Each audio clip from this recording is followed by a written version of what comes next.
চলে আসবে। আল্লাহ নবীর জামানে পর্যন্ত এমন হয়েছে, একটা ইস্যু এমন যেখানে সাহাবীরা অবলীলায় আইন নিজের হাতে তুলে নিয়েছেন।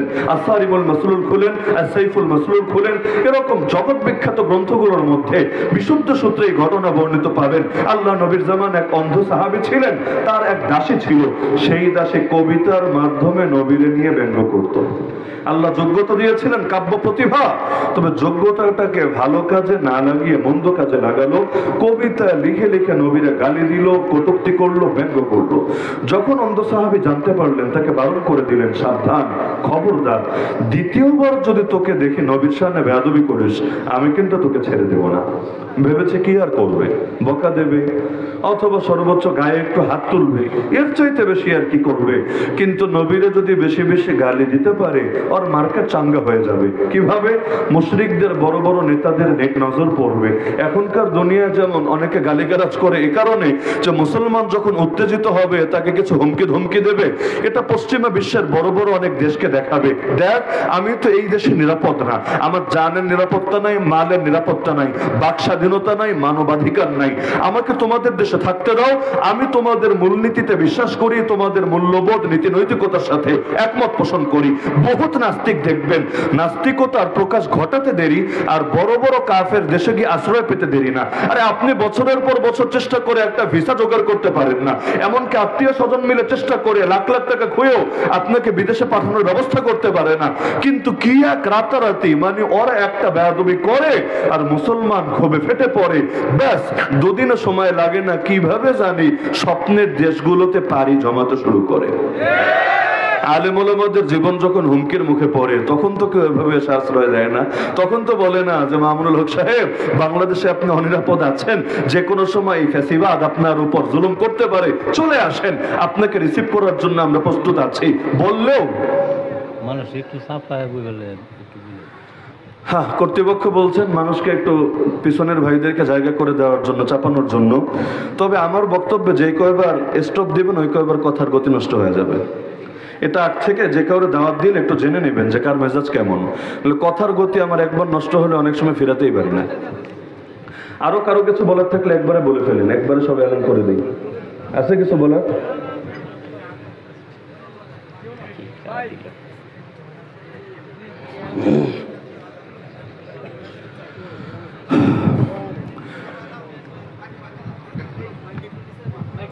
তো বলছিলাম যে আলেম ওলামার ক্ষেত্রে তো এমন দেখা যায় না যে কেউ আল্লাহ যখন জালেমরা তাদের উপর কোনো হুমকি সৃষ্টি করে, তাদের নিরাপত্তা হানি সৃষ্টি করে, ওই সময় তাদেরকে আশ্রয় দেওয়ার জন্য কেউ এগিয়ে আসে, এমনটা দেখা যায় না। তবে কাফের মুশরিক নাস্তিক বেঈমানের ক্ষেত্রে তো ঠিকই দেখা যায়। তো বলছিলাম যে প্রসঙ্গে যে সেই জামানায় সে চিন্তা করলো যে নবীরা গালি দিব, অন্ধ সাহাবী খেপলে খেপুক না, লসের কিছু নাই, পরিণতিতে তো লাভই হবে।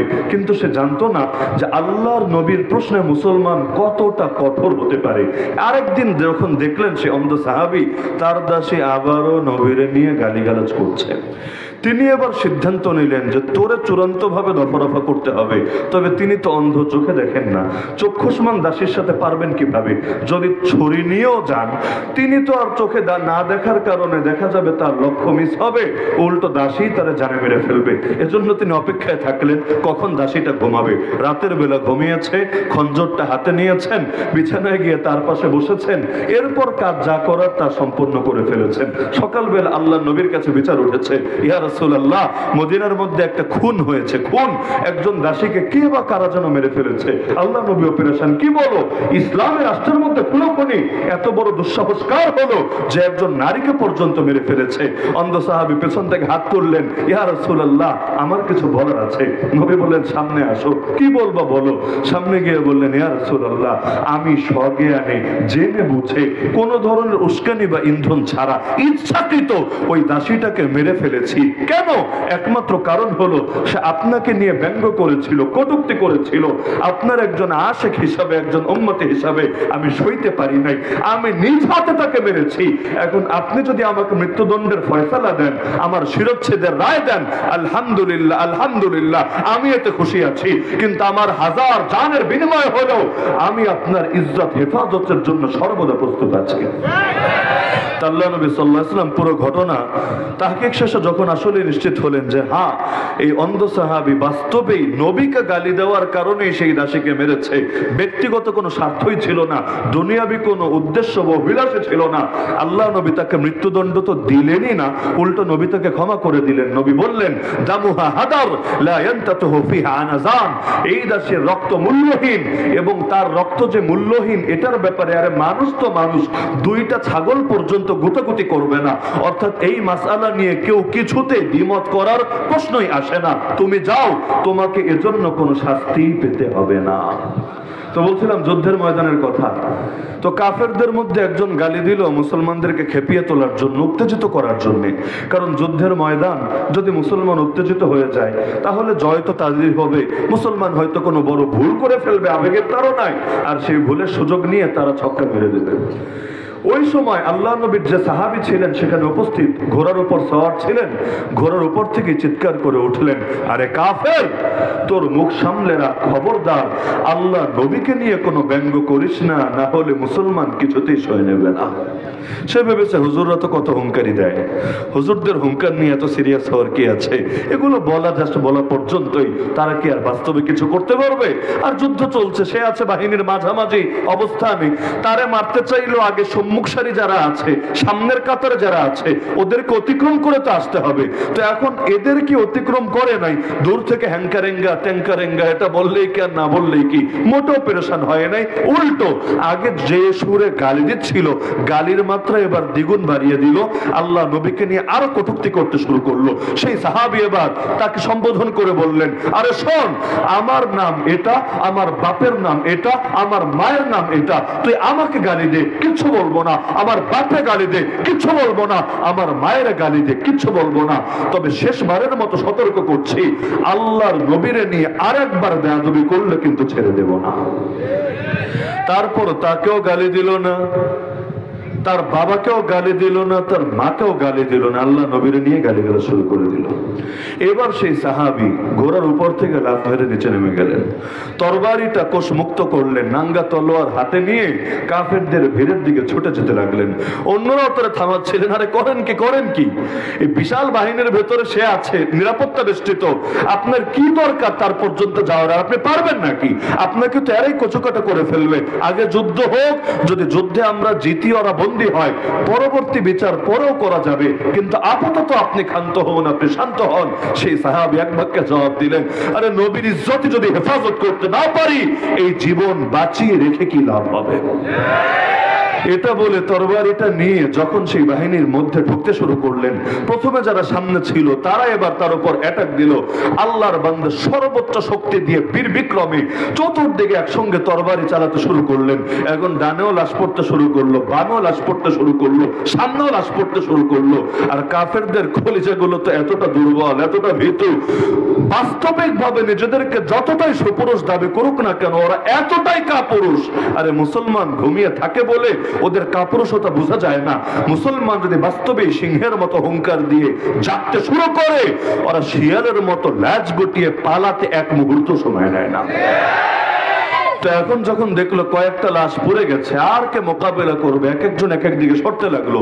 কারণ কাফেররা ময়দানে আসে কেউ পয়সার জন্য, কেউ প্রমোশনের জন্য, কেউ দুনিয়ার পদপদবীর জন্য, কেউ খ্যাতির জন্য, ইত্যাদি ইত্যাদি এক এক কারণে। আর মুসলমান তো ময়দানে যাই শাহাদাতের অমীয় সুধা পান করার জন্য, নিজের বুকে তাজা রক্ত আল্লাহর জমিনে ঢেলে জান্নাতে সবুজ পাখি হওয়ার জন্য। তো যে জাতি গিয়েছে মরার জন্য আর যে জাতি নেমেছে বাঁচার জন্য, দুই জাতির মনোবল আর হিম্মত এক হবে কিভাবে? দেখেন না, গরুর মুখ খেয়ে খেয়ে আমাদের উদ্দেশ্যে হুমকি ধমকি ছুটতে থাকে। আরে পাগল, গরুর এই হলুদ হলুদ মুখ খেয়ে খেয়ে নাটবল্টুকে এতই ঢিলা হয়ে গেছে যে যারা গরুর গোশত খেয়ে আর গরুর দুধ খেয়ে পর্যাপ্ত শক্তি সঞ্চয় করে বসে আছে, তোদেরকে ধরে ধরে পৃথিবী থেকে জাহান্নামের চৌরাস্তায় পৌঁছে দেওয়ার জন্য তাদেরকে হুমকি দিচ্ছ। আরে অদ্ভুত ব্যাপার। এই যে ইন্ডিয়া পর্যন্ত স্বপ্ন দেখায়, তাদের অনেক উগ্র হিন্দুত্ববাদী মাঝে মধ্যে বলে ওরা নাকি রামরাজ্য বানাবে, রামরাজ্য। তো একটা দেশ মিলে না, 8টা দেশ মিলে। কোন কোন 8 দেশ? একটার নাম ইন্ডিয়া, দ্বিতীয়টার নাম আমার সোনার বাংলাদেশ, তৃতীয়টার নাম আপনাদের শত্রু দুশ্মন রাজাকার আর কি পাকিস্তান, 4 নম্বর হলো মিয়ানমার, 5 নম্বর হলো নেপাল, 6 নম্বর শ্রীলঙ্কা, 7 নম্বর ভুটান, আর 8 নম্বর নাম হলো বড় মজার নাম, সাম্রাজ্যবাদের গোরস্থান তথা আফগানিস্তান। 8টা দেশ মিলে নাকি একটা মহাদেশ বানাবে, সেই দেশের নাম হবে রাম রাজ্য। এবং শুভ কাজ তারা শুরু করে দিয়েছে। কিভাবে? সবাই জানেন, বাবরি মসজিদ ভেঙেছে নাকি ভাঙে নাই? ওই বাবরি মসজিদ ভেঙে জায়গাটাকে খালি রেখেছে না সেখানে কিছু বানিয়েছে? কি বানিয়েছে? একটা মন্দির। মন্দিরের নাম কি? রাম মন্দির। রাম মন্দির কেন বানালো? কৃষ্ণ মন্দিরও বানায় নাই, হনুমান মন্দিরও বানায় নাই, কত মন্দিরই তো আছে। রাম মন্দির কেন বানালো? এই রাম মন্দির ছিল রাম রাজ্যের প্রথম সূচনা। এই যে বিজেপি যে রাজনীতি করে, রাজনীতির ভিত্তি তো হলো হিন্দুত্ববাদী রাজনীতি। এই রাজনীতির সূচনাই তারা করেছিল গোটা অঞ্চলটাকে হিন্দু রাজ্য বানাবে, রাম রাজ্য বানাবে, এই স্লোগান দিয়ে, উস্কানি দিয়ে দিয়ে। আর এখন সেটা সূচনা করেছে আল্লাহর ঘর ভেঙে ঠিক সেখানে শয়তানের ঘর নির্মাণ করে। ওরা গোটা জাতিকে মেসেজ দিতে চেয়েছে, যেমনি ভাবে তোরা 200 কোটি মুসলমান থাকার পরও গোটা দুনিয়ার বুকে তোদের রবের ঘর ভেঙে সেখানে শয়তানের ঘর নির্মাণ করেছি, এভাবে একদিন গোটা অঞ্চলটাকেও আমরা আমাদের রাজ্য বানাবো। এখানে যত মুসলিম আছে, যত খ্রিস্টান আছে, যত অন্যান্য ধর্মাবলম্বী আছে, তাদেরকে 3rd ক্লাস নাগরিক বানিয়ে পুরো অঞ্চলে একচ্ছত্র আধিপত্য কায়েম করবে।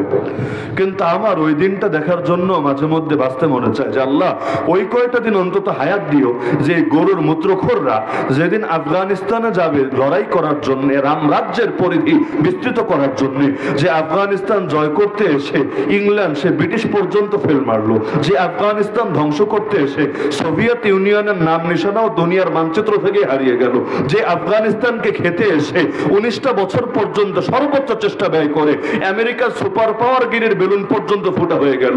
আর যে আফগানিস্তান এখনো পর্যন্ত তাদের আদর্শ কারা পছন্দ হয় না, এমনকি তাদের পতাকাটা দেখলেই বাংলাদেশে পর্যন্ত এক শ্রেণীর সুশীল আর নাস্তিক বেঈমান নিজেদের ল্যাঞ্জার আগুন আর নিভিয়ে রাখতে পারে না। তো যাদেরকে এতটা অপছন্দ করে, এতটা ঘৃণা করে, কিন্তু কেউ এখন তাদের সাথে লাগার হিম্মতটাও করে না। আমেরিকা পর্যন্ত একটা চুক্তি করে ভাবতে চেয়েছিল। প্রথম যখন যুদ্ধ শুরু করেছিল নাম দিয়েছিল ওয়ার 1 টেরর, জঙ্গিবাদের বিরুদ্ধে লড়াই, সন্ত্রাসের বিরুদ্ধে লড়াই। কিন্তু 19 বছরের মাথায় যখন চুক্তি করবে, জঙ্গির সাথে আবার চুক্তি করবে কিভাবে? জঙ্গির সাথে যে চুক্তি করে ও তো আরো বড় জঙ্গি। এখন এটা তো আর বলতে পারে না যে ওরা জঙ্গি। যদি ওরা জঙ্গি হয় তুই ভাগস কিল লাইগা, তুই পালাচ্ছিস কেন লেজ গুটিয়ে? এজন্য বললো সরি থুক্কু, আমাদের ভুল হয়েছে, আমরা ভেবেছিলাম ওরা জঙ্গি। এত বছরে বুঝে এসেছে আসলে ওরা জঙ্গি না, ওরা হলো সশস্ত্র স্বাধীনতাকামী বিপ্লবী। তো সশস্ত্র স্বাধীনতাকামী বিপ্লবী 2001-এ বুঝলা না, আর এতকাল পর এসে 19টা বছর পর এসে কিভাবে বুঝলা? এটারই বাংলায় বলে ঠেলার নাম। এটাই তো, ভিন্ন কোনো ব্যাখ্যা আমি পাই না। তার মধ্যে চুক্তি করেছে কাতারের দোহায় বসে। কেমন দিনে? বছরে তো দিনের অভাব নাই, কিন্তু তারিখ নির্ধারণ করেছে 29 ফেব্রুয়ারি। বছরে এত এত তারিখ থাকতে চুক্তির দিনটাকে ধার্য করেছে 29 ফেব্রুয়ারি। বলবেন হুজুর এমনি মনে চেয়েছে এই দিন নির্ধারণ করেছে? না রে ভাই, এর পেছনেও গোপন রহস্য আছে। প্রতি বছর যখন ওই দিনটা আসে, যেই দিন যেই কাণ্ড ঘটে, মানুষের ইচ্ছায় বা অনিচ্ছায় সেটা মনে পড়েই পড়ে, দিবস পালন করুক বা না করুক। যেমন আজকে 8 অক্টোবর, গতকাল ছিল 7 অক্টোবর। 7 অক্টোবর আমিও কোনো দিবস পালন করেন নাই, করি নাই, আপনারাও কোনো দিবস পালন করেন নাই। কিন্তু 7 অক্টোবর আসার পর কারো মনে আসতে কোনো সমস্যা হয় নাই যে ঠিক এই দিনেই হামাসের মুজাহিদিনরা আকাশে উড়ে উড়ে জামানার আবাবিল হয়ে ঠিক 1 বছর আগে ইহুদিদের কলিজার মধ্যে এমন এক হামলা করেছে, যতদিন ইসরায়েল নামক জারজ রাষ্ট্র টিকে থাকবে এই হামলার আঘাতের কথা প্রতি বছর 7ই অক্টোবর আসলে মনে পড়বেই পড়বে। দিনগুলোর সাথে একটা ব্যাপার স্যাপার জড়িত থাকে। 5ই মে যখন আসে, প্রত্যেক বছর আসে, আমাদেরও কিন্তু একটা স্মৃতি মনে পড়ে। কি স্মৃতি? যেটা গোটা জাতির সাথে সম্পর্কিত। আমি নিজেও গ্রেফতার হয়েছিলাম 5ই মে, কিন্তু বিশ্বাস করেন 5ই মে আসলে আমার স্মৃতির চাইতেও বেশি মনে পড়ে 2013 সেই রক্তস্নাত রক্ত ভেজা স্মৃতি। এবং যতদিন বাংলা থাকবে ততদিন এই দুঃখ, এই স্মৃতি মানুষকে দুর্বিষহ ভাবে তাড়া করবে, কাঁদাবে। এবং যতদিন পর্যন্ত সেই শহীদদের ব্যাপারে যথাযথ ফয়সালা না করা হবে, তাদেরকে যথাযথ মূল্যায়ন না করা হবে, আর অপরাধীদেরকে আর ইন্ডিয়ার গর্তে লুকিয়ে থাকুক আর আরব আমিরাতে গিয়ে কাইফা হালুয়া ইয়া হাবিবি এই টাইপের যত ডায়লগ মারুক, ওই ডাইনিদেরকে সেখান থেকে টেনে হিচড়ে হলেও এই শহীদদের খুনের কারণে তাদের থেকে যথাযথ বদলা নেওয়া হবেই হবে। যতদিন হবে না ততদিন পর্যন্ত আমাদের দিল কিছুতেই শান্ত হতে পারে না। যত উন্নয়ন হোক, যত রাজঘাট হোক, যত অর্থনৈতিক সমৃদ্ধ হোক, তো শহীদদের রক্তের বদলা যতদিন না নেওয়া হয় মুসলমান কিছুতেই থামতে পারে না। এটা আল্লাহ নবীর সিরাত, আল্লাহ নবীর আদর্শ। এক ওসমানকে যখন মক্কায় বন্দী করা হয়েছিল, আল্লাহ নবী 1400 সাহাবীর থেকে জিহাদের শপথ নিয়েছিল। বাস্তবে ওসমানকে শহীদ করা হয় নাই, কিন্তু গুজব ছড়িয়ে গিয়েছিল ওসমান আর বেঁচে নাই, তাকে জানে মেরে ফেলা হয়েছে, তাকে হত্যা করা হয়েছে। আল্লাহ নবী 1400 সাহাবী যারা ওমরা করতে এসেছেন, আচ্ছা ওমরা কি অস্ত্র শস্ত্র নিয়ে করতে যায়? আপনারা যারা ওমরা করতে গিয়েছেন বন্দুক নিয়ে, রিভলভার নিয়ে ওমরা করতে গিয়েছেন না, ওমরা করতে গিয়েছেন রাসূল ইহরাম গায়ে দিয়ে। সেখানে কারো যুদ্ধের কোনো প্রস্তুতি নাই, যুদ্ধের ন্যূনতম চিন্তাও নাই। তো যখন সংবাদ পেলেন যে ওসমানকে নাকি মক্কার মুশরিকরা শহীদ করে ফেলেছে, শহীদ করে ফেলেছে, আল্লাহ নবী 1400 সাহাবীর থেকে বায়াত নিলেন। ওরে আমার সাহাবীরা, আমাকে বায়াত দাও এই মর্মে যে ওমরায় এসেছে তাতে কি, যুদ্ধের প্রস্তুতি নাই তাতে কি, ওসমানের রক্তের প্রতিটা ফোঁটার বদলা নেবই নেব, না হলে আমরা কেউই ঘরে ফিরে যাব না। এখানে একটা মজার ব্যাপার আছে। বাস্তবে কি ওসমানকে শহীদ করা হয়েছিল? যদি শহীদ করা হয় তাহলে আবু বকর আর ওমর রাদিয়াল্লাহু আনহুর পরে তিনি খলিফা কেমনে হয়েছিলেন, শাসক কেমনে হয়েছিলেন? বাস্তবে শহীদ করা হয় নাই, সংবাদটা গুজব ছিল। কি জব? কি জব? গুজব। আল্লাহ নবী যে 1400 সাহাবীর থেকে বায়াত নিয়েছিলেন, এটা সহি কিনা ঘটনা কোরআনে আছে, সূরা ফাতহের মধ্যে আছে। কেউ যদি বলে ঘটনা সহি না, ওর তো ঈমানই থাকবে না, কারণ কোরআনে যা আছে এটা অস্বীকার করে কিভাবে? ইন্নাল্লাযীনা ইউবাইউনাক ইন্নামা ইউবাইউনাল্লাহ ইয়াদুল্লাহি ফাওকা আইদিহিম। এবার একটা প্রশ্ন করি, যদিও কুলিয়ার চরের কারো কারো হয়তো পছন্দ হবে না, আল্লাহ নবী কি গায়েব জানতেন? যদি নবী গায়েব জানেন তাহলে ওসমানকে শহীদ করা হয় নাই, তারপরও নবী তার রক্তের বদলা নেওয়ার জন্য জিহাদ আর শাহাদাতের বায়াত কেন নিলেন? প্রশ্ন বুঝতে পারছেন? প্রশ্ন না বুঝলে জবাবও বুঝবেন না। আল্লাহ নবী যদি গায়েব জানতেন তাহলে ওসমানকে তো শহীদ করা হয় নাই, তাহলে নবী 1400 সাহাবীর থেকে জিহাদের বায়াত, শাহাদাতের বায়াত, প্রতিশোধের বায়াত, রক্তের প্রতিটা ফোঁটার বদলা নেওয়ার বায়াত কেন নিলেন? যদি বলেন জানার পরেও নিয়েছেন তাহলে তো সততা প্রশ্নবিদ্ধ হবে, আর নবীর সততা নিয়ে কেউ যদি প্রশ্ন তোলেও বেঈমান হয়ে যাবে। তাহলে বলবেন হুজুর আপনি কি মানেন না যে নবী অনেক ভবিষ্যৎবাণী করে গিয়েছেন, কিয়ামতের দিন কি হবে না হবে এমন অনেক কিছু জানিয়ে গিয়েছেন, গাজওয়াতুল হিন্দ হবে এটাও জানিয়েছেন, ইমাম মাহদি আসবেন, নবী ঈসা আসবেন, দাজ্জালকে এসে ধ্বংস করবেন জানিয়েছেন, এগুলো কি আপনি মানেন না? বলবো মানি, একবার দুবার না, 1000 বার মানি, লাখবার মানি, কোটিবার মানি। তবে এটাও মানি যে নবী নিজস্বভাবে কোনো গায়েব জানতেন না, আল্লাহ তাকে যা জানাতেন তিনি তা জানতেন। আল্লাহ যতটুকু জানাতেন ততটুকু জানতেন। মালিকুল গায়েব আল্লাহ, আলিমুল গায়েব আল্লাহ। আল্লাহ তাআলার জ্ঞানে কোনো কিছু বাড়েও না কমেও না। আল্লাহ যখন থেকে তার জ্ঞান তখন থেকে। আল্লাহর জ্ঞানে অতীত বলতেও কিছু নাই, ভবিষ্যৎ বলতেও কিছু নাই। এখন থেকে 1000 বছর পর কি হবে আমার জন্য গায়েব, আল্লাহর বিবেচনায় গায়েব না। এখন থেকে 1000 বছর আগে কি ছিল আমার বিবেচনায় অতীত, আল্লাহর বিবেচনায় সবই সমান। আল্লাহর জ্ঞানে কোনো পার্থক্য পড়ে না, আল্লাহর জ্ঞানে একচুল পরিমাণ রদবদল হয় না। সেখান থেকে আল্লাহ নবীকে সবচাইতে বেশি জ্ঞান দিয়েছেন। আর যারা দুনিয়াতে আলেম ওলামা তাদেরকে যৎকিঞ্চিত জ্ঞান, নবীর জ্ঞানের 1000 ভাগের মানে তুলনায় চলে না, কোটি কোটি কোটি ভাগের সামান্য ভাগ দিয়েছেন। কিন্তু মূল ইলমের চাবিকাঠি একজনের হাতেই আছে, নাম তার ওয়াইনদাহু মাফাতিহুল গায়বি লা ইয়ালামুহা ইল্লাহু। বিদায় হজের ভাষণে পর্যন্ত নবী বলেছেন, আরে মনে হচ্ছে আগামী তার তোমাদের সাথে আমার সাক্ষাৎ হবে না, আর তোমাদেরকে দেখতে পারবো না। কেন? লা আদরি মা বাকাই ফিকুম, আমি জানি না কয়দিন আর থাকবো তোমাদের মাঝে, তবে মনে হচ্ছে আমার যাওয়ার সময় ঘনিয়ে এসেছে। তাহলে কি বুঝলেন? আল্লাহ নবী নিজের থেকে কোনো গায়েব জানতেন? হ্যাঁ, আল্লাহ যেটা জানাতেন সেটা অবশ্যই জানতেন, এটা নিয়ে আমরাও দ্বিমত করি না। আল্লাহ এই জামানার অনেক বুজুর্গরাও স্বপ্নযোগে এমন কিছু জানাতে পারেন যেটা আমি জানি না, ইলহাম কাশফের দ্বারাও এমন কিছু কাউকে জানাতে পারেন যেটা আমি জানি না। আচ্ছা, যারা কোরআন হাদিস পড়েছে তারা এমন অনেক কিছু জানে যেটা আপনি জানেন না। সত্য নাকি সত্য না?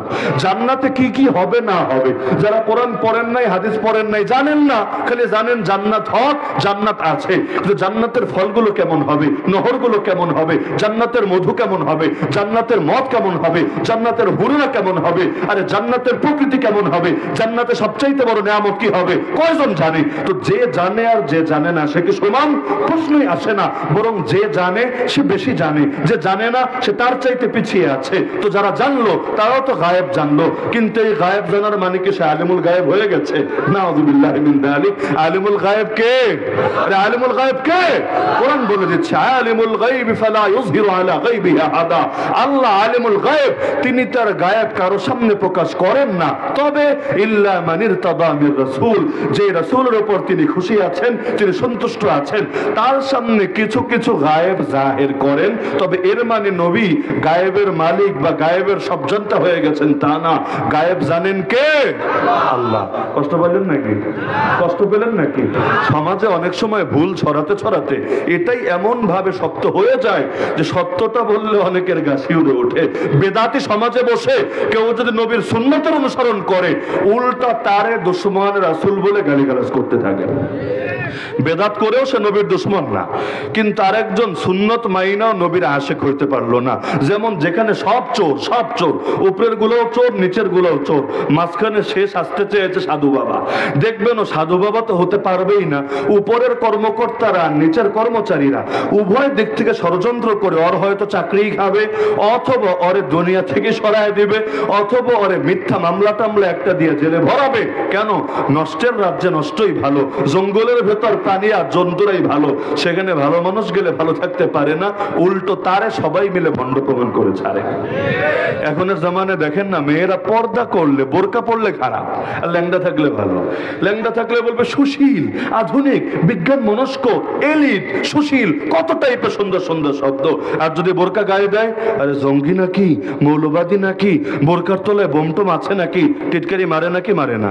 দাড়ি ক্লিন শেভ করে রাখবে, ছেলেটা খুব ভালো, কিন্তু হঠাৎ করে দাড়ি রাখতে শুরু করেছে, কলেজ ভার্সিটিতে পড়ে, আগে গার্লফ্রেন্ড নিয়ে ঘুরতো এখন আর ঘোরে না, আগে গান বাজনা করতো এখন আর করে না, আগে গিয়ে বিভিন্ন অপসংস্কৃতিতে জড়াতো, এখন কোরআনের মাহফিল করে, বড়খার চরে যেদিন মাহফিল হয় সেদিনও এসে সে ভলান্টিয়ারের কাজ করে। দেখবেন তারই বন্ধু বান্ধবের অনেকের লেজে আগুন ধরে গিয়েছে, বলবে কি রে, ছেলেটাকে আইএস হয়ে গেল না আল কায়দা তালেবান হয়ে গেল নাকি অন্য কোনো জঙ্গি, এই টাইপের লোক আছে নাকি নাই?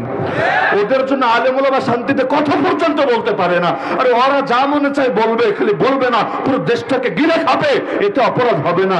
আর আলেম ওলামার কোন একটা কথা ওর স্বার্থে ওর কলিজায় আঘাত দিলেই তার ব্যাপারে আর অ্যাকশনে যেতে 1 মিনিট দেরি করবে না। নোয়াখালীর এক খবর পত্রিকা এসেছিল, এক ইমাম সাহেবের চাকরি চলে গেছে। পাপ কি? অপরাধ কি? অপরাধ হলো তিনি সুদের বিরুদ্ধে বয়ান করে ফেলেছেন। কেন চাকরি গেল? কেন? সুদের বিরুদ্ধে বয়ান তো অনেক জায়গায় হয়।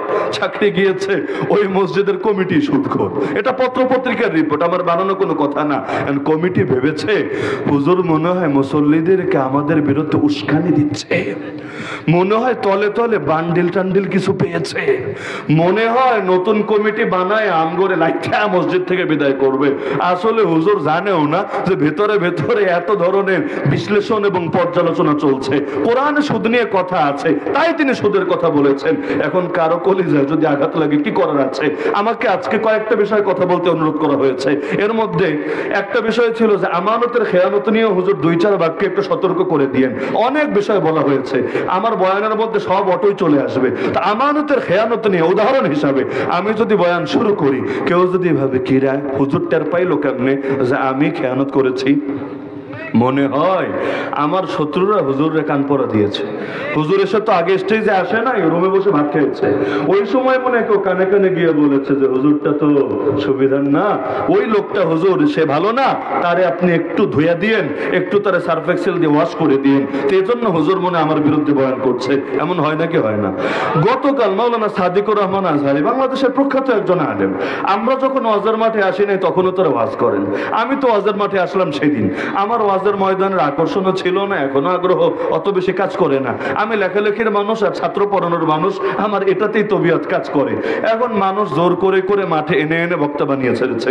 তো এখন দেখা গেল আল্লাহর বান্দা, কুষ্টিয়া কোন এলাকা আমার নামও মনে নাই, এলাকাও চিনি না, সেই লালনের স্মৃতি খ্যাত সেই কুষ্টিয়ার ভেতরে আল্লাহর বান্দা মাত্র ওয়াজে উঠেছেন, চেয়ারম্যান বেচারা মাইক হাতে নিয়ে যত রকম গরম আছে, আগুন আছে। এখন তো আর দেশে চেয়ারম্যান নাই, সাবেক চেয়ারম্যান আর কি, কোন যুগে ছিল আল্লাহ ভালো জানে। চেয়ারম্যান মানে চেয়ারে বসে নামাজ পড়ে এটা না, ওই যে মেম্বার চেয়ারম্যান আর কি, ইউনিয়ন পরিষদের চেয়ারম্যান, ওই অর্থে মাইক হাতে নিয়ে কি হুমকি ধমকি।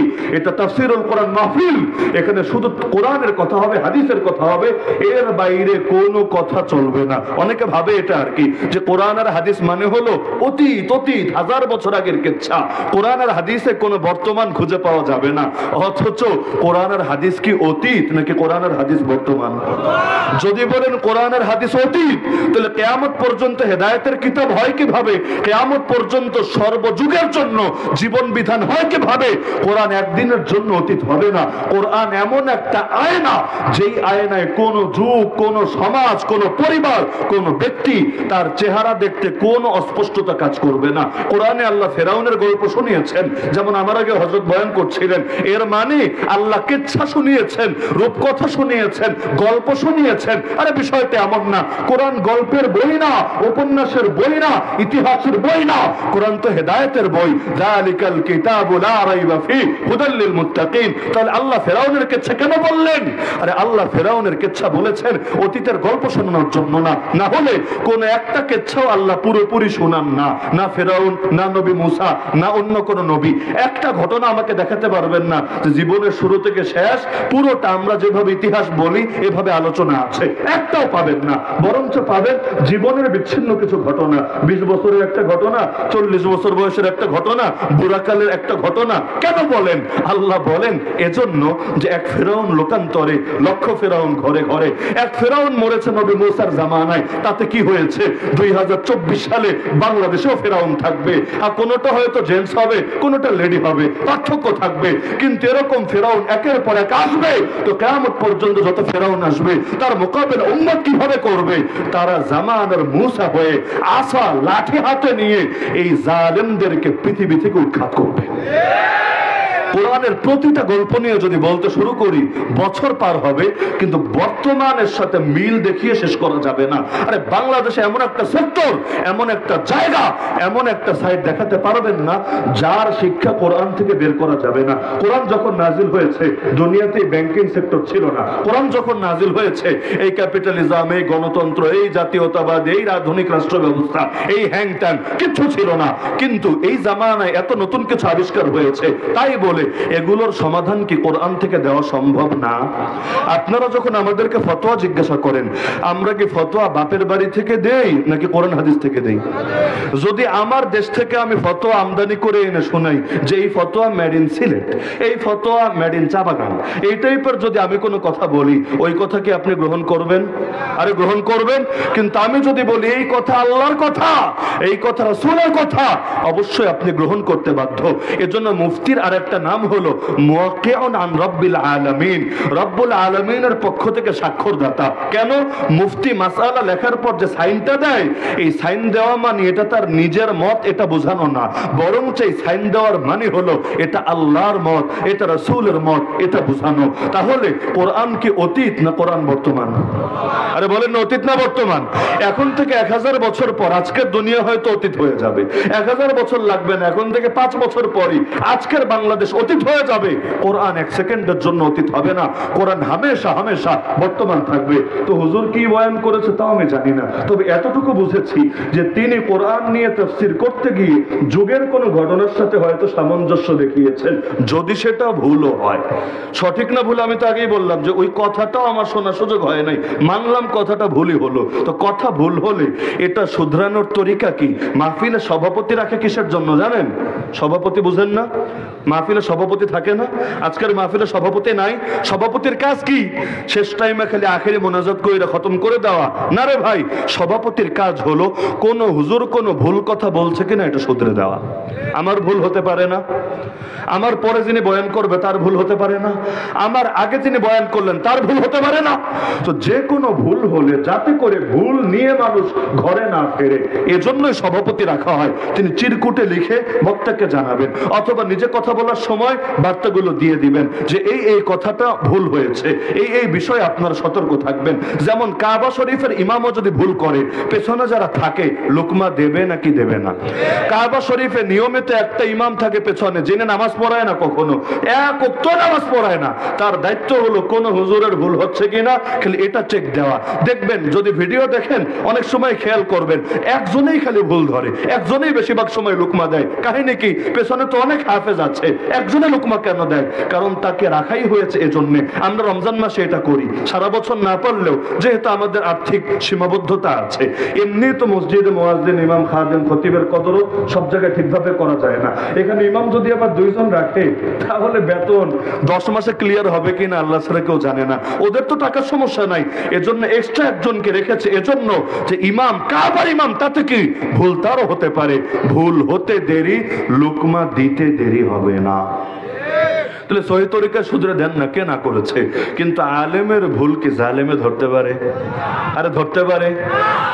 কত বড় হাস্যকর ব্যাপার হবে আমি যদি ডাক্তারের ভুল ধরি, আমি যদি ইঞ্জিনিয়ারের ভুল ধরি, আমি যদি বিজ্ঞানের ভুল ধরি, এরা কিন্তু টিটকারি মারবে। আপনি কথা বলার কে? আপনি নাক গলানোর কে? আপনি কি বোঝেন? এমনকি আমরা তো হুজুর হয়ে মর বিপদে। রাজনীতি নিয়ে কথা বললো, রাজনীতিবিদরা বলে রাজনীতি নিয়ে কথা বলার কি অধিকার আছে আপনাদের? রাজনীতি করি আমরা, আপনারা রাজনীতির তো রাও বোঝেন না, আপনাদেরকে কথা বলতে কে বলেছে? বলে না কি বলে না? তো যে কোনো ক্ষেত্রে একজনের বিষয় আরেকজন নাক গলালে কারো ভাল লাগে না। আপনারা যারা গাড়ি চালান, গাড়ি চালাচ্ছেন আপনি, আর পেছনে বসে প্যাসেঞ্জার বলে এমনি চালান, অমনি চালান, এমনি করেন, মেজাজ গরম হয় নাকি হয় না? এমনকি মোটরসাইকেল যারা চালান তারাও বুঝবেন। আপনি মোটরসাইকেল চালাচ্ছেন, পেছনে একটারে বসিয়েছেন যেটারে পিলিয়ন বলে আর কি।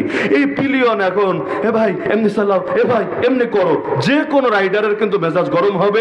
মনে চাইবে এমন একটা ব্রেক দিব যে তুই চিটপটাং হয়ে পড়ে থাকবি, এরপর আস্তে করে আমি চলে যাব। তো মানুষ এটা কখনোই পছন্দ করে না, তার বিষয়ে আরেকজন নাক গলা। তা আলেমের ভুল ধরতে পারবে কে? আলেমের ভুল ধরতে পারবে আরেক আলেম। আমরা অনেক সময় অনেকের ভুল নিয়ে কথা বলি না? আরে বলি কি না? কোন টাইপের ভুল নিয়ে কথা বলি? যেই ভুলগুলো ব্যক্তিগত ভুল, যেটা ব্যক্তিকে বললে সংশোধন হবে, এটা আমরা জাতির বুঝতেও দেই না। এটা যে ব্যক্তিকে জানিয়েছে এর সাক্ষীও বাইরের কেউ থাকে না। কেন? ব্যক্তিগত ব্যাপার ব্যক্তিগতভাবে সমাধান হবে। কিন্তু এমন যদি হয় এমন কোন ভুল করেছে যার দ্বারা গোটা জাতি ক্ষতিগ্রস্ত হবে, আর তার পর্যন্ত আমার পৌঁছাই সম্ভব না, অথবা বললেও বারবার বললেও সে কানে নেয় না, কারণ তার সদস্য সংখ্যা আমার চাইতে আরো বেশি, তার ভক্ত মুরিদের সংখ্যা আমার চাইতে আরো বেশি, তখন কি করতে হয়?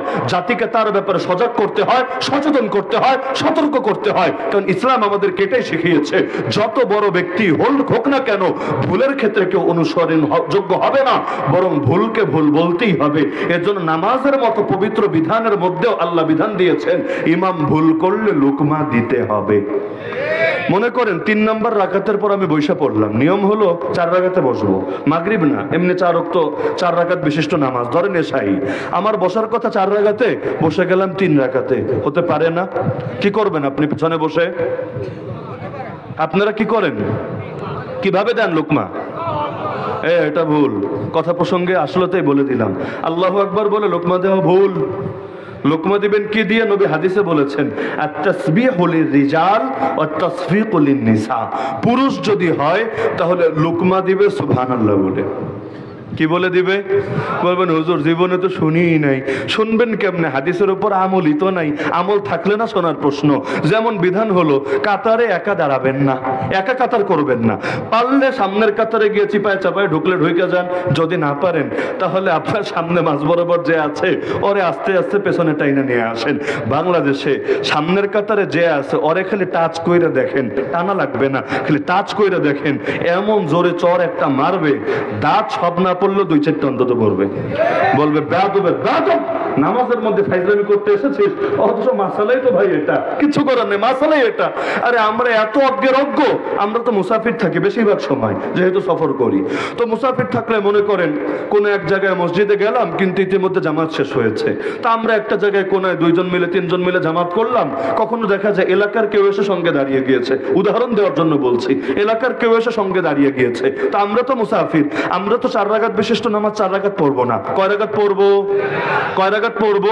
2 রাকাত। কারণ মুসাফিরের বিধানই এটা।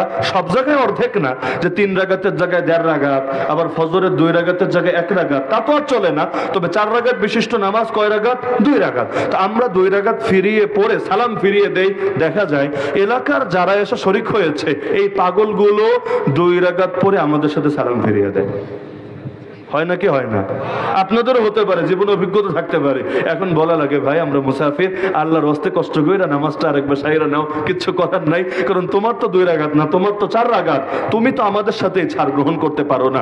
তা আমরা এত অজ্ঞের অজ্ঞ যে কোন জায়গায় কি মাসআলা প্রয়োগ হয় তাই বুঝে আসে না। সব জায়গায় ফজিলতের বয়ান চলে না। নামাজের মধ্যে পাশে কেউ হাঁচি দিতে পারে না? আরে দিতে পারে কি না? এখন আপনি হাতে শুই না বললেন ইয়ারহামুকাল্লাহ, নামাজও দাঁড়ায় কি সওয়াব হবে না আরো পাপ হবে? আরে সওয়াব হবে না পাপ হবে? রোজা রাখা ভালো না খারাপ? ঈদের দিন যদি রোজা রাখে কয়টা নেকি হবে? আচ্ছা নামাজ পড়া ভালো না খারাপ? কিন্তু যখন সূর্য ওঠে, যখন ডোবে, যখন ঠিক মাথার উপরে থাকে, এই 3 টাইমে নামাজ পড়লে সওয়াব হবে না গুনাহ হবে? আর সওয়াব হবে না গুনাহ হবে? গুনাহ হবে। ইসলাম আমার যুক্তি দিয়েও চলবে না, আপনার যুক্তি দিয়েও চলবে না। ইসলাম চলবে কোরআন হাদিস দিয়ে। আজকেও শুনেছি ভৈরবে এসে আপনাদের কুলিয়ারচরে মাহফিলে আসার আগে ওখানে আজান হচ্ছিল, আজান এশার আজান। তা আজান দিচ্ছিল, ভালো কথা, আজান তো শুরু হয় আল্লাহু আকবার দিয়ে নাকি অন্য কিছু দিয়ে? ওখানে শুনলাম আজান শুরু হয়েছে আসসালাতু ওয়াসসালামু আলাইকা ইয়া রাসূলুল্লাহ। কি নাই ভৈরবে? নাই ভৈরবে? আছে, হয়তো এলাকায়ও আছে, হয়তো এলাকায়ও আছে, আমার জানা নাই, আছে। এখন তাদেরকে গিয়ে যদি জিজ্ঞাসা করেন ভাই বেলাল রাদিয়াল্লাহু আনহু আজান তো শুরু হতো আল্লাহু আকবার দিয়ে, তোমার আজান কেন শুরু হলো আসসালাতু ওয়াসসালামু আলাইকা ইয়া রাসূলুল্লাহ দিয়ে? তাহলে তুমি কি বেলালের চাইতে বড় বুজুর্গ হয়ে গেলা? তুমি কি যে সাহাবী স্বপ্নে আজান পেয়েছিলেন, নবীকে জানিয়েছিলেন, তার চাইতেও বেশি স্বপ্ন দেখে ফেললা? আচ্ছা তুমি কি নবীর চাইতে, সাহাবীর চাইতে, তাবেঈর চাইতে, তাবেঈর চাইতে ইসলাম বেশি বুঝে ফেললা? আচ্ছা তুমি কি ইমাম আবু হানিফা, ইমাম শাফিঈ, ইমাম মালিক, ইমাম আহমদ বিন হাম্বলের চাইতে বড় হুজুর, বড় খেজুর, বড় মুফতি, বড় ফকিহ, বড় মুহাদ্দিস হয়ে গেলা? যদি বলে না, তাহলে তোমার এই নতুন জিনিস ঢুকাতে বলেছে কে? বলবে আমরা নবীর শানে দুরূদ পড়লে আপনার কেন জ্বলে, আপনি কি ওয়াহাবি? এগুলোই বলে আমরা নবীর শানে দুরূদ পড়ছি, আপনার চলে কেন, আপনি কি ওয়াহাবি? তো এখন রিপ্লাই দিবেন, এই টাইপের কথা যদি শোনেন রিপ্লাই দিবেন ঠিক আছে, তাহলে এখন থেকে আমি ডাইরেক্ট কোরআন শরীফ পড়বো, তোর যদি গা জ্বলে তুই আস্ত ইয়াজিদি। কেন? যে কোরআন শরীফ পড়া ভালো, এমনকি দুরূদের চাইতে আরো বেশি ভালো। কোরআনের চাইতে উত্তম কিছু হয় নাকি? এমনকি লা ইলাহা ইল্লাল্লাহর চাইতে উত্তম জিকিরের নাম কালামে পাকের তেলাওয়াত, এর সমতুল্য কিছু হবে না।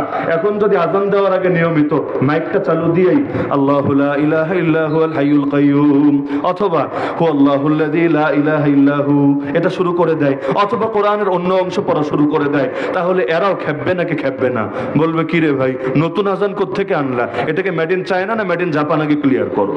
এটাকে আজান প্রো ম্যাক্স না আজান লাইট ভার্সন, আগে এটা ক্লিয়ার করো। এই আজান কোত্থেকে আসলো? তো কোন জিনিস ভালো হলেই হয় না, ওই জিনিস আল্লাহ তার রাসূল এবং সাহাবীদের থেকে পাওয়া লাগে, নিজের থেকে আবিষ্কার করার কিছু নাই ইসলামে। কারণ ইসলাম পরিপূর্ণ হয়ে আছে, আর যে জিনিস পরিপূর্ণ তাতে হাত দেওয়ার অধিকার আল্লাহ রাখেন নাই কারোর জন্য। কষ্ট পাচ্ছেন নাকি? কষ্ট পাচ্ছেন নাকি? আরে ভাই দলিলের কথা তো, কত তো দলিলের কথা। কেউ যদি আজানের আগে দুরূদ শরীফের প্রমাণ দিতে পারে, আমরা প্রতিটা মাহফিলে গিয়ে বলবো ভাইও তোমরা আজানের আগে দুরূদ শরীফ পড়া শুরু করে দাও। আর যদি প্রমাণ দিতে না পারে, প্রমাণহীন আমল কোন যুক্তিতে চলবে মুসলিম সমাজে? তো বলছিলাম যে পুরুষ যদি নামাজের মধ্যে ভুল করতে দেখে ইমামকে, এমন ভুল যে ইমামরে সংশোধন করতে হবে, কেরাতের ভুল না, রাকাতের ভুল, অন্য টাইপের ভুল, তাহলে আল্লাহু আকবার বলে লুকমা দেওয়া নিয়ম না। নিয়ম কি বলে লুকমা দেওয়া? মাসালা শিখে নেন, কি বলে দেওয়া? যদি আমার মাসালা নিয়ে সন্দেহ থাকে, যে কোনো মাদ্রাসায় চলে যান, গিয়ে মুফতি সাহেবের থেকে যাচাই করে নেন যে হুজুর এই হাদিসটা সহি কিনা। আর তাসবিহু লিররিজাল, পুরুষ হলে লুকমা দিবে সুবহানাল্লাহ, আল্লাহু আকবার দিলে কি বুঝবে? এখন কি দাঁড়ানো উচিত না বসা উচিত না শোয়া উচিত, মানে কোন মেসেজটা বুঝবে? আল্লাহু আকবার তো এমনি বলা লাগে নামাজের মধ্যে। এমন কি ইমাম যে বললো, আপনি কি তাল মিলালেন কিনা না লুকমা দিলেন, এটাই পার্থক্য করবে কিভাবে? এজন্য ইমাম তো আল্লাহু আকবার বলে বলে এক এক কাজ করে। আপনি ভুল ধরতে চাইলে আল্লাহু আকবার দিয়ে ভুল ধরবেন না, আপনি ভুল ধরবেন সুবহানাল্লাহ দিয়ে। আর নারী হলে ভুল ধরবে, সুবহানাল্লাহ বলবে না, বরং হাতে আস্তে আস্তে আওয়াজ করবে। এভাবে না, আবার এটা তো হাততালি হয়ে যাবে, এভাবে না। এই যে হাত তো বাঁধা আছে না, এভাবে আস্তে করে আওয়াজ করবে। কারণ নারী যদি আবার কণ্ঠ শোনায় সুবহানাল্লাহ সুন্দর করে যদি শোনায়, ইমাম সাহেবের যদি দিল আবার অন্যদিকে চলে যায়, নামাজেরই তো 12টা বেজে যাবে। এজন্য নারী সুবহানাল্লাহ আল্লাহু আকবার না, হাতের মধ্যে আস্তে করে আওয়াজ করবে। তো সেই কথা মনে আছে তো যে ওসমান রাদিয়াল্লাহু আনহু তাকে শহীদ করা হয় নাই, তারপরও আল্লাহ নবীর কানে যখন আওয়াজ আসলো, নবী 1400 সাহাবীর থেকে বায়াত নিলেন, ওসমানের রক্তের প্রতিটা ফোঁটার বদলা নেবই নেব। কি শিখলেন? যে শহীদের রক্তকে কখনো বৃথা যেতে দিতে হয় না। এক শহীদের জন্য প্রয়োজনে আরো 1400 জন শহীদ হবে, নবী শহীদ হবে, সাহাবীরা শহীদ হবে, এমনকি সেখানে নবীর স্ত্রীও বিদ্যমান ছিলেন যারা মুমিনদের মা, সে নারীরাও শহীদ হবে। কিন্তু একজন শহীদ এমনি তার রক্ত বৃথা যাবে আর মুসলমান এর প্রতিশোধ নেবে না, এটা হবে না, হতে পারে না। তাহলে শহীদানের রক্তের বদলা নেওয়া লাগবে নাকি লাগবে না? আরে লাগবে নাকি লাগবে না? ওই ঘটনা মনে আছে কিনা যে বাহিনীর মধ্যে যুদ্ধ হচ্ছিল, একজন নবীরা গালি দিল, তো ওই সাহাবী তরবারি নিয়ে যখন আক্রমণ শুরু করলেন, এক একজন এক এক দিকে ছিটকে পড়লো। অবশেষে তিনি সেই গালিবাস পর্যন্ত পৌঁছে গেলেন, আর তরবারি দিয়ে ওর গর্দানে একটা কোপ মেরে ওর মাথার এই পৃথিবী থেকে বিদায় করে দিলেন। সুবহানাল্লাহ। এমনকি নিজেও জান নিয়ে ফিরতে পারলেন না, কারণ ভিড়ের ভেতর তো ঢুকে গেছেন, বের হবেন কিভাবে? এবার অন্যরা তাকে কোপ মারলো, তিনি টুকরা টুকরা হয়ে জমিনে লুটিয়ে পড়লেন। আরে আল্লাহ নবীর সাহাবী নিজের জান কোরবান করেও নবীর ইজ্জত হেফাজত করে গেলেন। এখান থেকে আমাদের জন্য কি শিক্ষা? লম্বা চৌড়া আলোচনা করব না। এখান থেকে আমাদের জন্য কি শিক্ষা? আমাদের জন্য সবচেয়ে বড় শিক্ষা হলো, গোটা দুনিয়ার সমস্ত মুসলমানের জান কোরবান করে হলেও আল্লাহর জমিন আল্লাহর নবীর ইজ্জত হেফাজতের ব্যবস্থা করতে হবেই হবে। কিভাবে করবেন? করার মাধ্যম কি হবে? আমি মনে করি ব্যক্তিগতভাবে, আমি মনে করি, কারো দ্বিমত থাকতে পারে আপনাদের, আমি মনে করি যতদিন পর্যন্ত পৃথিবীর বুকে 200 কোটি মুসলমানের মধ্যে কেন্দ্রীয় ঐক্য প্রতিষ্ঠা না হবে, খেলাফত কায়েম না হবে, মুসলমান সকলে মিলে সম্মিলিত বাহিনী গড়ে না তুলবে, ততদিন পর্যন্ত আল্লাহর নবীর শানে বেয়াদবরা বেয়াদবি করেই যাবে। কারণ তারা দেখতে পাচ্ছে আমরা বিক্ষিপ্ত, আমরা অনেক ঠিক, কিন্তু আমরা বিক্ষিপ্ত, কারো ডাকে কেউ নামবে না। নাহলে 200 কোটি মুসলমানের প্রথম কেবলা 1 কোটি ইহুদি দখল করে রাখে কিভাবে? আরে 200 কোটি মুসলমান যদি একসঙ্গে গিয়ে খালি হাতেও 1 কোটির বিরুদ্ধে ময়দানে নামে, ওরা তো পালানোর জায়গাও খুঁজে পাওয়ার কথা না। কিন্তু কাজ হচ্ছে না কেন? কাজ হবে কিভাবে? 200 কোটি হলো এক জায়গায় তো না, কিছু বাংলাদেশে, কিছু ইন্ডিয়ায়, কিছু পাকিস্তানে, কিছু অন্য দেশে, সারা দুনিয়া ছড়ানো ছিটানো, তাও ভালো কথা, দুনিয়া ছড়ানো, কিন্তু একজন ডাক দিলে সবাই নেমে আসবে, তাও কিন্তু না। 57টা মুসলিম কান্ট্রি আছে, তো সবাইকে নিয়ে সম্মিলিত কোনো বাহিনী বানানো হয় নাই। আর নেটো আছে পশ্চিমা স্বার্থ রক্ষা করার জন্য, আরো বিভিন্ন কাফেরদের বাহিনী দেখবেন যারা 10টা দেশ, 20টা দেশ, 30টা দেশ মিলে একটা বাহিনী গড়ে তুলেছে। কেন? যে আমাদের যার স্বার্থে আঘাত পড়বে সকলে মিলে একযোগে লড়াই করবে আঘাতকারীদের বিপক্ষে। অথচ আল আকসা রক্ষা করা শুধু ফিলিস্তিনিদের দায়িত্ব না, শুধু গাজার মুসলমানদের দায়িত্ব না, দুনিয়ার প্রতিটা মুসলমানের দায়িত্ব। কিন্তু করবে কিভাবে? আমরা তো আজও গঠন করতে পারি নাই সম্মিলিত কোনো বাহিনী। আরে মুসলমানদের কোন দেশ ইতিমধ্যে পারমাণবিক শক্তির অধিকারী হয়ে আছে, কিন্তু কোনো কিছুই করতে পারছে না এত মুসলমান মিলে। তো তোমার পারমাণবিক ধুয়ে পানি খাবা? মুসলমানের দুর্দিনে যদি তোমার শক্তি কাজে না আসে, তোমার আর্মি কাজে না আসে, তোমার অর্থ কাজে না আসে, এগুলো দিয়ে হবেটা কি? হবে কি জানেন? দিন শেষে মুসলমানে মারামারি করবে। সৌদি আর ইয়ামান মারপিট হয় নাকি হয় না? পৃথিবীর আরো বহু দেশে মুসলমানে মারপিট হয় নাকি হয় না? একদল মারপিট করে, বাকি দল বসে বসে তামাশা দেখে। এই যে মাওলানা সাদিকুর রহমান আজহারের মাহফিলে বাধা দিল, চেয়ারম্যান বাধা দিল, এক যুবক দাঁড়িয়ে প্রতিবাদ করলো। চেয়ারম্যান লাফাইয়া নেমে এত হাজার মানুষের ভিড়ে সেই যুবকরে গিয়ে মাইক দিল। চেয়ারম্যান নিজের হাতে গুন্ডা দিয়ে আনা মাইক দিল। হুজুর এবার মাইক হাতে নিয়ে প্রতিবাদ করলো, আপনি শ্রোতার গায়ে হাত তোলার কে? মাহফিলে মুসল্লির গায়ে হাত তোলার অধিকার কে দিয়েছে? এবার গুন্ডা নিয়ে আসলে হুজুরে পিটাবে বলে অবশেষে অন্যান্য লোকেরা হুজুরের মাহফিল থেকে বের করে দিল। আমি শুধু দেখে চিন্তা করছিলাম, সামনে যারা বসা এরা কোন প্রজাতির লোক? বিশ্বাস করেন, আমার শুধু এটা চিন্তা আসছিল, কারণ যে কথা বলতে সাবেক চেয়ারম্যান, রানিং চেয়ারম্যান না, সাবেক চেয়ারম্যান। আরে জাতি তো হাউন আঙ্কেলরাও দেশ ছাড়া করে ছেড়েছে, জেনারেল আজিজ আর বেনজিররা পর্যন্ত দেশ ছাড়তে বাধ্য হয়েছে, এমনকি কাউয়ারাও কোথায় লুকিয়ে আছে কেউ জানে না আল্লাহ ছাড়া। যদি পায়, আরে মানুষ কেউ কাক পালে না, কিন্তু ওই কাকরে ঠিকই খাঁচায় ঢুকায়া হলেও, চিড়িয়াখানায় ঢুকায়া হলেও মানুষ পেলে ছাড়বে। এত বড় বড় ফিগারদেরকে যারা দূর করতে পারলো, এরা সামান্য শক্তির সামনে যদি আত্মসমর্পণ করে, লিখে রাখেন আগামীর বাংলাদেশেও নেতা হয়তো পরিবর্তন হবে, কিন্তু এই জাতির ভাগ্যের পরিবর্তন হবে না, বরঞ্চ এই জাতি লাঞ্ছিত হতেই থাকবে। যেই জাতি একবার রক্ত দিতে শিখে, ওই জাতিকে পৃথিবীর কোন শক্তি আছে থামিয়ে দিতে পারে? আরে সেই শহীদ আবু সাঈদার মুগ্ধরা যেই পথ আমাদেরকে দেখিয়ে গিয়েছে, এই পথ যদি চিরদিন ধরে রাখতে না পারে, লিখে রাখেন গোলামি চলতেই থাকবে। যেমন 47 পর্যন্ত গোলামি করেছি ব্রিটিশের, এরপর গোলামি করেছি পাক হানাদারদের, তারপর গোলামি শুরু করেছি কখনো ইন্ডিয়া, কখনো আমেরিকা, কখনো এর, কখনো স্যার, কিন্তু গোলামি থেকে কিন্তু সহজে বের হতে পারছে না। মনে চেঞ্জ হচ্ছে, এই দেশ থেকে ওই দেশে যাচ্ছে, কিন্তু গোলামির কপাল পরিবর্তন হচ্ছে না, হবে না, যতদিন না নিজেরা পরিবর্তন করার উদ্যোগ না নেবে। দরকার ছিল যে এই ব্যাপারগুলোতে সবাই এক থাকবে। 1400 আলেম জেল খাটলো কয়েক বছর 14 কোটি মুসলমানের দেশে। ভাবতে পারেন, 1400 আলেম, যার মধ্যে আমিও আছি একজন অদম, 1400 আলেম জেল খাটলো কয়েক বছর। আমি 1 বছর, ধরেন মাওলানা মামুনুল হক সাহেব 3 বছরের বেশি, রফিক মাদানী 2 বছরের বেশি, মাহমুদ গনবী 2.5 বছর, সাখাওয়াত হোসেন রাজি সাহেব তাও প্রায় 2 বছরের বেশি। সময়টা কারো একেবারে কম না। এত লম্বা টাইম জেল খাটলো কয়জন মুসলমানের দেশে? 14 কোটি মুসলমানের দেশে। তো বাকিরা কি বসে বসে ললিপপ খেয়েছে? দরকার ছিল জেলে থাকলে সবাই থাকবে, বাইরে থাকলে সবাই থাকবে। যদি একসঙ্গে 1 কোটি মুসলমান রাস্তায় নামে, হয়তো আমাদেরকেও নিয়ে চলবা আমাদের আলেমদের কাছে, নাহলে তাদেরকেও ফিরিয়ে আনবা আমার কাছে। পৃথিবীর কোন সরকার এমন জন্ম হয় নাই 1 কোটি মানুষকে একসঙ্গে জেলে ভরবে। বাধ্য হয়ে তাদেরকে ছেড়ে দেওয়া লাগতো। বলে জেলের তালা ভেঙে হলেও তারা, নবীর জামানায় হয়েছে, জেলের তালা ভেঙে হলেও তাদেরকে উদ্ধার করে আনতো। কিন্তু এটা আমরা এখনো করতে পারছি না। যতদিন পারবো না ততদিন ভাগ্য পরিবর্তন হবে না। কথা গুছিয়ে আনছি। 1 নম্বর সবক আজকে, নবীর ইজ্জত হেফাজতের জন্য সর্বোচ্চ শক্তি প্রয়োগ করতে হবে, প্রয়োজনে নিজের জানের বাজি লাগিয়ে দিতে হবে। আল্লাহ তাআলা 1000 বার রহমত বর্ষণ করুন এবং নেক হায়াত দান করুন মুফতি মনসুরুল হক হাফিজাহুল্লাহকে। আমার দেখা বাংলাদেশে বর্তমান সময় একমাত্র জীবিত ব্যক্তি, এই মুরব্বীদের মধ্যে যিনি প্রকাশ্যে ভরা সমাবেশে হাজার জনতার সামনে এই ফতোয়া দিয়েছেন যে কেউ যদি নবীর শানে গোস্তাখি করে আর সরকার তার যথাযথ বিচার না করে, পাবলিককে আইন হাতে তুলে নিতে হবে।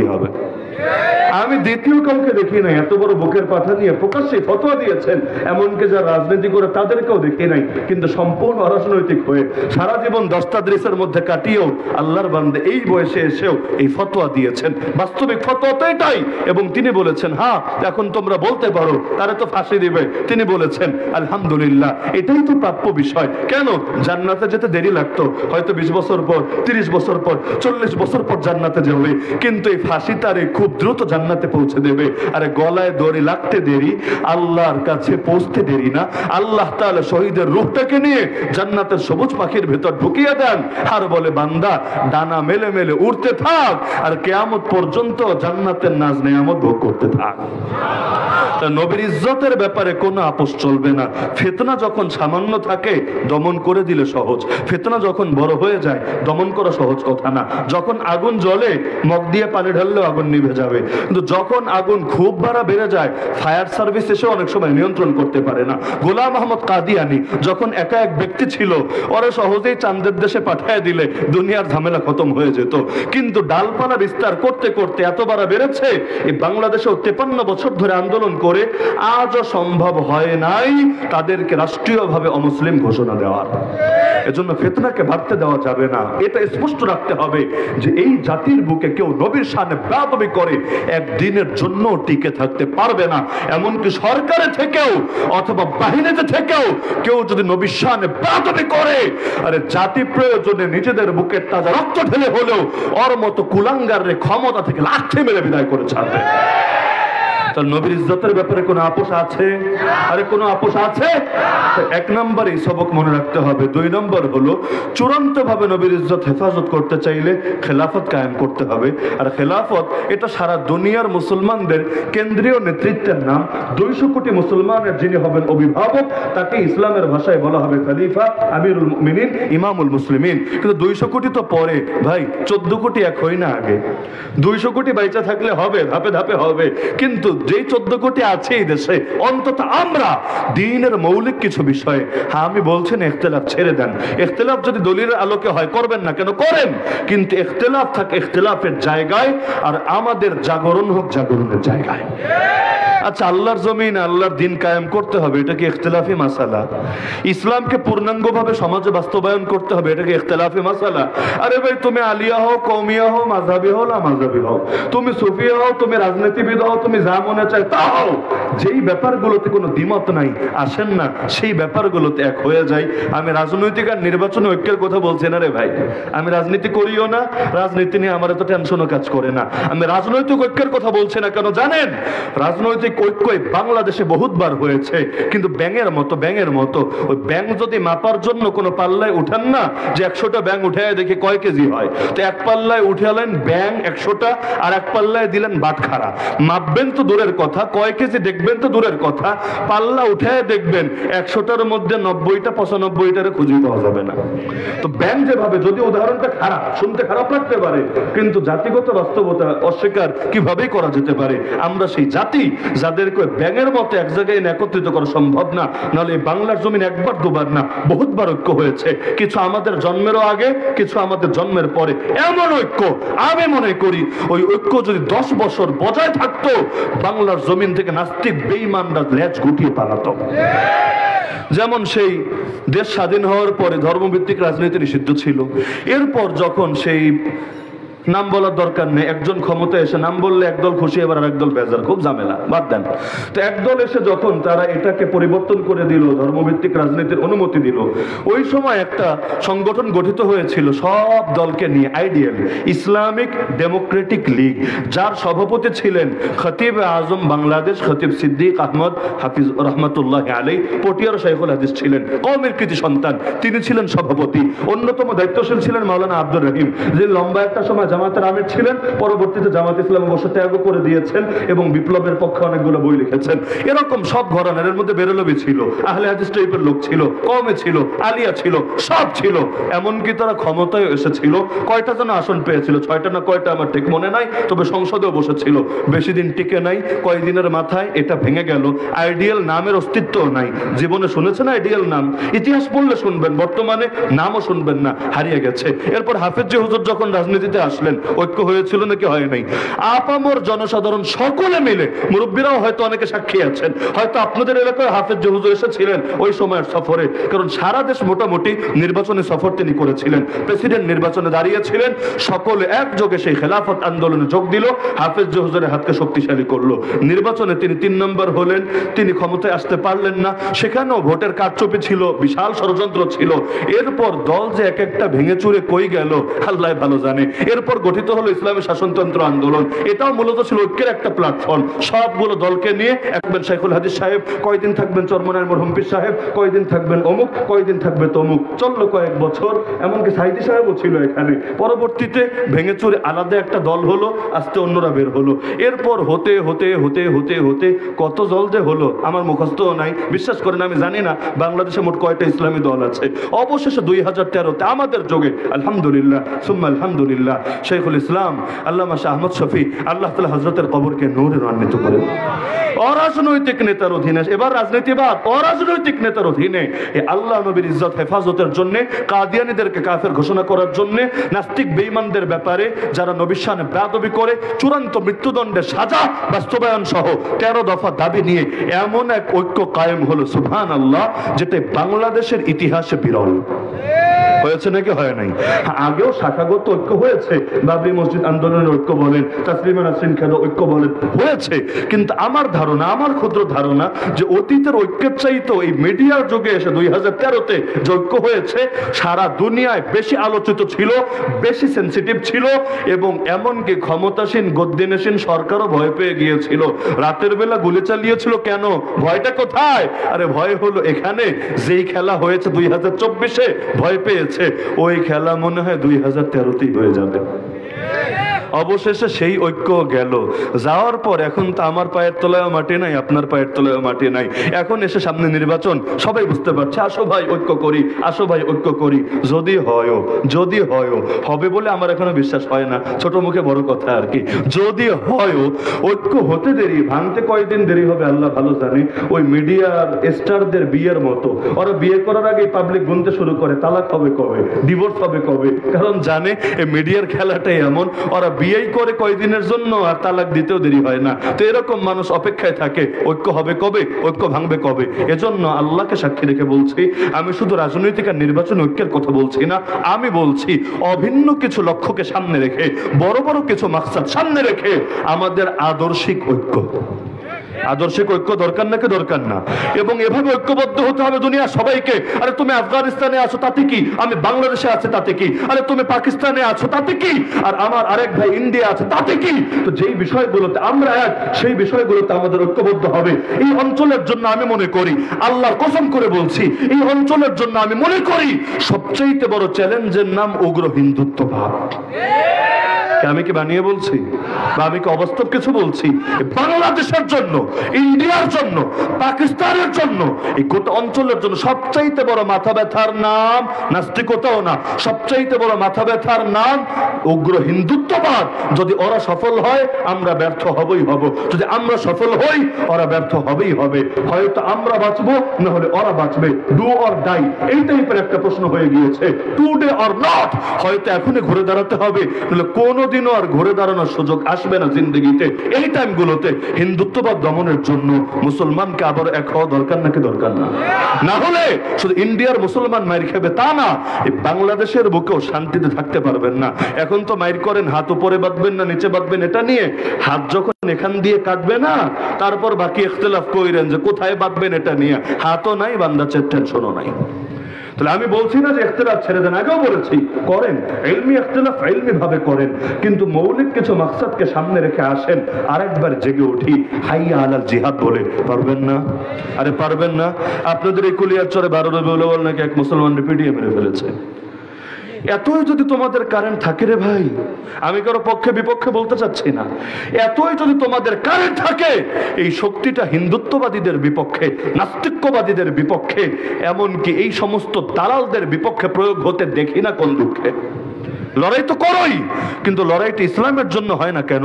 লড়াইটা দলের জন্য হয় কেন? তাহলে দলে কি বড় হয়ে গেল ইসলামের চাইতে? আল্লাহ আমাকে মাফ করুন, আমাদের সবাইকে মাফ করুন। আল্লাহর ওয়াস্তে দল যাতে ইসলামের চাইতে বড় না হয়ে যায়। দলের দিকে ডাকলে কিছু হবে না, কিন্তু ইসলাম না থাকলে আমি আপনি কেউ আল্লাহর সামনে মুখ দেখাতে পারবো না। যদি আল্লাহ তার দিনকে হেফাজত করবেনই করবেন, কিন্তু আমি যদি দিনের জন্য কিছু করতে না পারি, আমি কিন্তু কিয়ামতের দিন হেফাজত পাবো না। সুতরাং দিনের জন্য